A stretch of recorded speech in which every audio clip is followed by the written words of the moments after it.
जिस स्थान पर अन्याय हो, जिस जगह पर अहिंसा हो, उस स्थान को तुरंत छोड़ के चले जाना चाहिए, क्योंकि अगर ज़्यादा दिन तुम भी वहाँ रुके ना तो वही दुर्गुण तुम में भी आ जाएंगे। कल सुना था आपने, कलयुग 4 जगह रहता है। ये 4 जगह ऐसी हैं कि तुमको दूर से भी दिखाई पड़ जाए ना कि ये 4 चीजें कोई कर रहा है तो स्थान को तुरंत छोड़ के निकल जाओ। जुआ, जहाँ जुआ खेला जाता हो उस स्थान को तुरंत त्याग दो। मदरा, जहाँ शराब पी जाती हो, मद्रालय, उस स्थान को तुरंत छोड़ दो।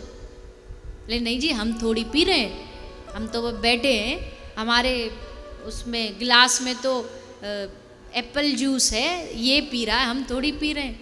तुम भले नहीं पी रहे हो, पर उसका संग करते करते करते वो दिन दूर नहीं जब वो गिलास बदल के तुम्हारे पास आ जाएगा। इसलिए पहले से ही सावधान रहो। ऐसे किसी व्यक्ति का संग मत करो जो ऐसे दुर्गुण करता हो, जो नशा करता हो, जो ये सब आदतें जिसमें हो, क्योंकि वो तुम में लगाएगा ये आदत। तुम्हारा दोस्त बन के मीठी मीठी बातें करके तुमको अपने ही जैसा बनाने की कोशिश करेगा, क्योंकि उसे पता है हम तो डूब ही रहे हैं, इसको कैसे तैरने दे, आजा तू भी डूब। हम तो डूबेंगे सनम, पर तुम्हें भी ले डूबेंगे। हम तो मरेंगे ही, पर देखो बुरा नहीं मानना, पर दुनिया के जितने भी दुर्गुण होते हैं ना, बुरी आदतें, दोस्त ही लगाते हैं। दोस्ती के नाम से दोस्ती का बहाना दे दे कर, अरे क्या हो रहा है, अरे लेके देख, कुछ नहीं होना जाना है, एक घूंट से क्या होना। वो बेचारा फंस जाता, हाँ सही तो कह रहा है, पर एक घूंट करते करते करते कब वो आदत बन जाती है पता नहीं लगता। इसलिए पहले से ही सावधान हो जाओ, पहले ही वो जगह छोड़ दो, वो मित्र त्याग दो जिस मित्र में ये कमियां हो, खामियां हो, उससे दूर हो जाओ। पर भैया क्या करें, कलयुग है, कलयुग अपने रंग दिखा रहा है। देखो देखो मदरा, शराब कैसी फैल गई है। सरकार रोक देती है, प्रतिबंध लगा देती है, तो फिर और ज़्यादा धड़ल्ले से बेची जाती है, और डबल दामों में, पीछे से ब्लैक, जिसको बोलते हैं ब्लैक में, पर गिरेंगे गड्ढे में।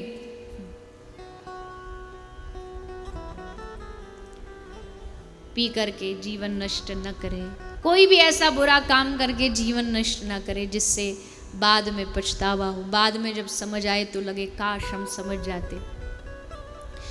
तो ऐसे स्थान से भी दूर हो जाइए, जहाँ न्याय दिख रहा है उस स्थान से दूर हो जाइए, जहाँ लगता है कि यहाँ न्याय हो रहा है उस स्थान को छोड़ दीजिए।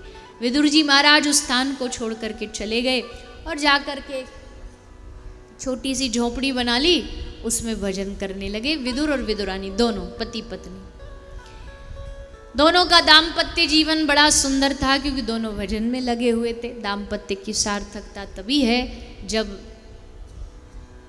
पति पत्नी एक दूसरे को भक्ति में सहयोग करें, भक्ति में उस एक दूसरे का सहारा बने, एक दूसरे को आगे बढ़ाएं।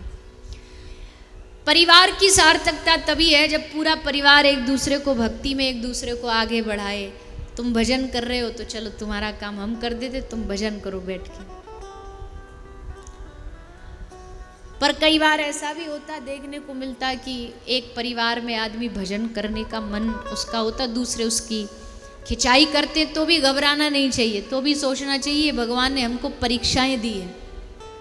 भगवान देखना चाहते कि विपरीत परिस्थिति में मुझ तक आएगा या हार के हाथ उठा देगा कि अब नहीं करेंगे।